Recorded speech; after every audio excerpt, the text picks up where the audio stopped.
Cheers. কলেজের অনেক বছর পর কিন্তু আমাদের দেখা হলো। হ্যাঁ হ্যাঁ পায়েল, আমরা মাঝে মাঝে এভাবেই দেখা করব। ঠিকই বলেছিস। মনে হয় অর্ডারটা চলে এসেছে, যাই আমি গিয়ে নিয়ে আসি।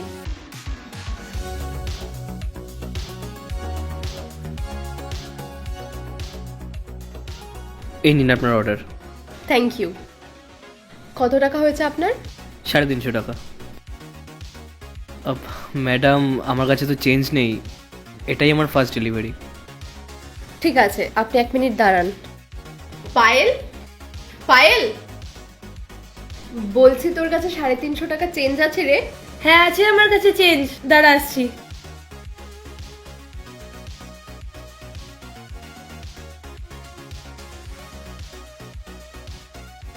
এই নে। এই নিন দাদা আপনার 350 টাকা। এই নিন আপনার 20 টাকা টিপস। দাদা, আপনারা তো সারাদিন নিশ্চয় অনেক খাটাখাটনি করেন। খাটাখাটনি তো অনেক করি, কিন্তু সেটার দাম সবাই দেয় না।